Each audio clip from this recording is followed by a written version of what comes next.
Hey you guys, thanks for stopping by Sunshine for the Soul. If you're new here, I'm Cyndi.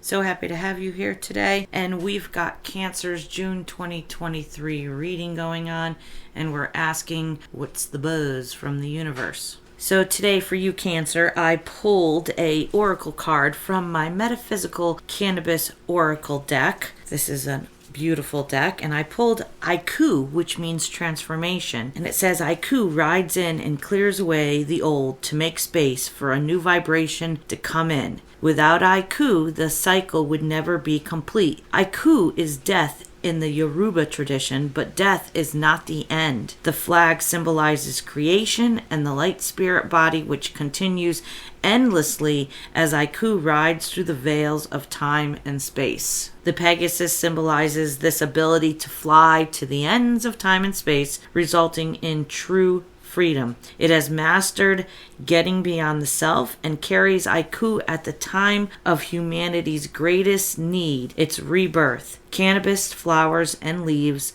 sprinkle the ground as offerings, left by many spirits before who have accepted the change. If you accept Aiku when she appears in a spread, you are fully free to release something and step into the new light.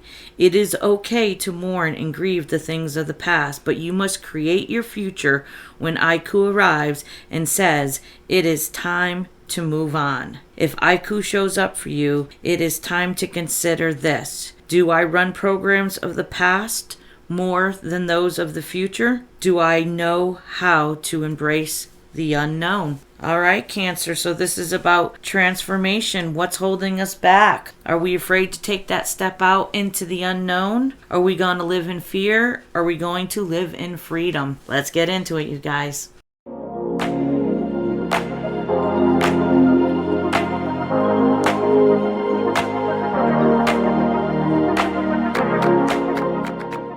Alright, so today I'm using my Joker deck. I've been using this deck all month and having some fun with it because of its blunt, kind of amusing messages sometimes. And today does not disappoint. I have pulled for the first card in this reading, the Hanged Man. Divine Masculine energy. This is stuck energy, just hanging around. As you see, this male entertainer hanging around on a pole. There's no forward movement, but it's not like he enjoys sitting in this energy. He's got his eye on the exit sign, that proverbial light at the end of the tunnel.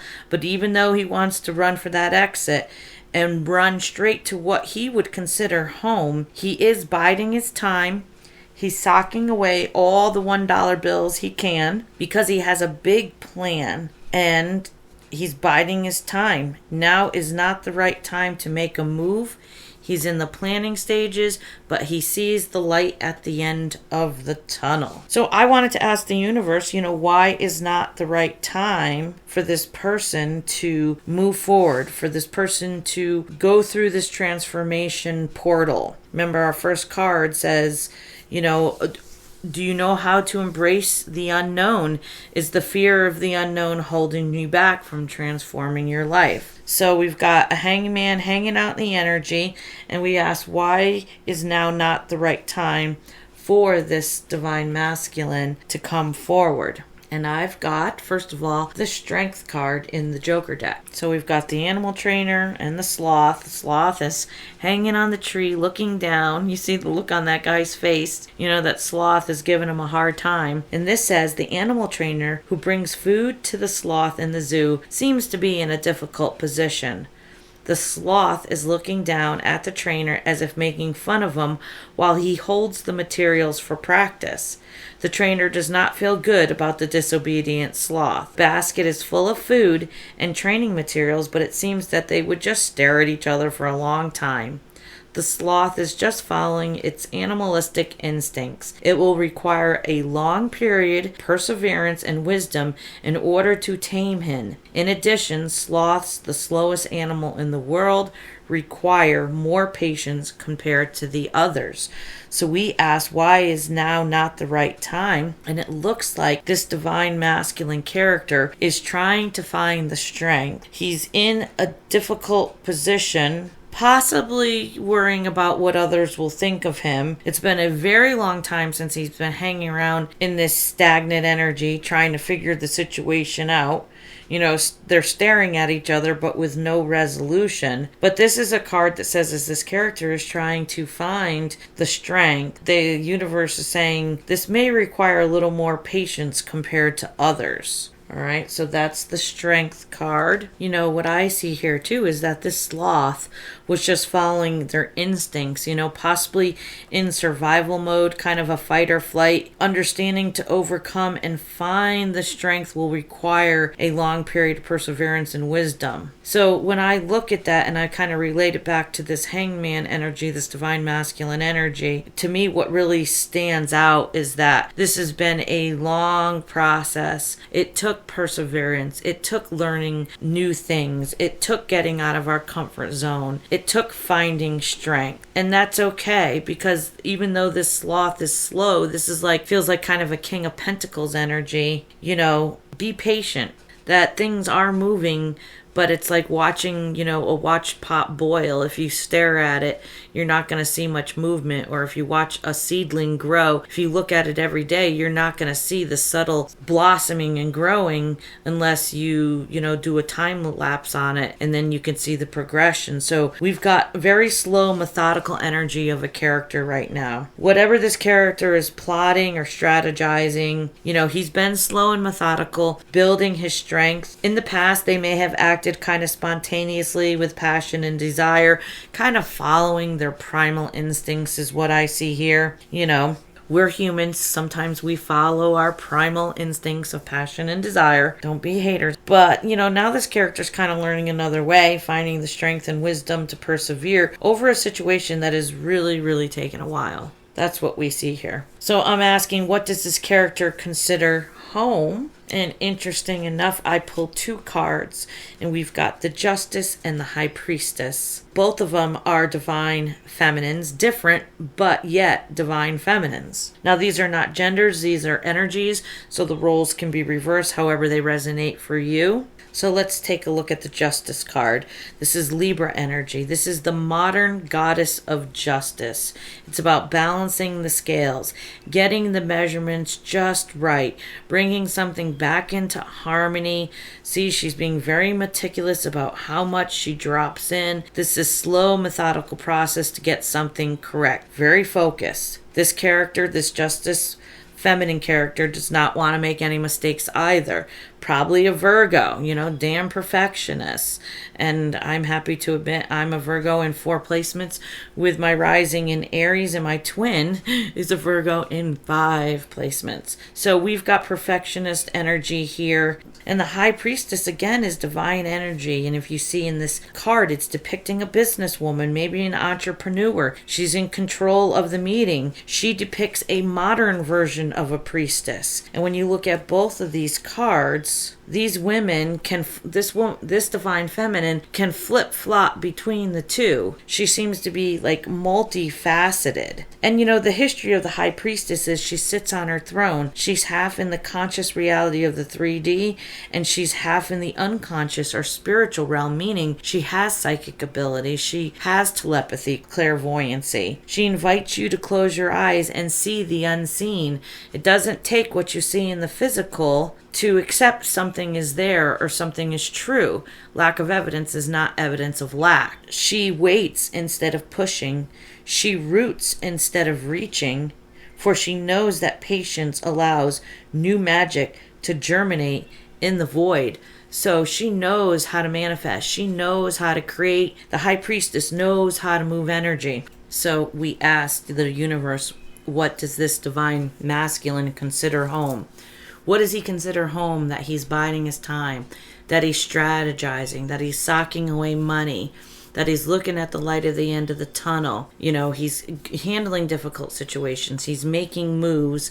And we ask, well, what does he consider home? Why is he doing all this? And this is a divine feminine times 2 cards, High Priestess and the Justice, modern Lady of Justice. We've got possibly she has Libra energy in her chart, because we do have Libra. She maybe even looks a little nerdy. She looks intelligent and studious, looks like kind of a librarian. She may wear black rimmed glasses and have long brown hair. This divine feminine may be a perfectionist. She too showed that she doesn't like to make mistakes, and she may be hard on herself when she does. She looks like she's a businesswoman, possibly an entrepreneur in the corporate world, but she also has other skills in science fields and study and research. She has no problem juggling between these multifaceted roles of her life. She's spiritually wise and she's insightful. She's highly intuitive with even psychic abilities, and her faith is laced in her intuitive heart. She has all the answers she seeks. So this divine feminine that this divine masculine considers home looks like she's pretty much on top of her game, from what I can tell. So let's ask the universe, tell us about this divine masculine strategist, this hangman character, who considers this DF to be a high-ranking spiritual being, right? That's what we're seeing. That's, the modern goddess of justice and the high priestess. So interesting enough, when we ask about the DM, we've got the Three of Cups, the King of Cups, the Star, and the Two of Swords. All right, so let's break this down. I'm going to read the definition of the Three of Cups, because what do we see here? We see a guy in a jester's costume. The friends are in costumes. They've got cups in their hands. They're drinking. They're having a good time. And I love this Joker deck because of the bluntness about kind of a lot of partying that goes on in this deck. Kind of funny. All right, so the Three of Cups. You guys ready? Three people are having a toast happily. The Joker, with his glass in the highest position, is in full costume, and the other two are also wearing their Joker hats with smiles on their faces. As they cheer, their laughs continue. You should be careful, as eating and drinking a lot can lead to accidents caused by too much pleasure. However, for those who are already drunk, finding it tiring to advise others, it will be too late when they realize the seriousness of the situation. It's also been long since they lost their concentration because of alcohol. It is time for them to moderate and learn to control themselves. So this is the universe saying that this divine masculine got a bunch of friends that they consume a little too much alcohol with. Things get a little too out of control, and the universe is saying, here, we asked, tell us about the DM strategist, and well, the universe is saying is the DM's a partier, okay? But we see that he's the Joker that hangs out with a bunch of other Jokers. He's participating in too much pleasure. Maybe they're a bad influence. Misery loves company. You're never going to find a person who consumes alcohol to tell their friend who consumes alcohol that you're consuming too much alcohol, because that's like the pot calling the kettle black. So if you keep that same company of nobody kind of keeping you in check, well, it can become a problem. And the universe is saying that this Joker needs to moderate. And the next card we have is the King of Cups. And it says the King of Cups is sitting on a maroon chair. He is carried away deeply by his emotions to the point that he is oblivious to his surroundings. Maybe because he drank too much. You see, he's still got that cup in his hand. But whether he is drunk because of wine is not important. Ooh, and Cyndi gets shut down being sassy. It's not important that he's drinking the wine. The silhouettes of the women surrounding him already show that he is an attractive person and that he enjoys getting the attention of women. In fact, he can't be hated, as he is the style to be loved by everyone else. So this King of Cups is a guy that is easy to get along with. Everybody loves him. He's the nice guy. He's attractive. He's friendly. He's got no problem getting women. However, when realist difficulties arise, he can't cope with them. It's because despite being a man, his emotions matter to him the most. He is far from being a macho player man. What about this DM?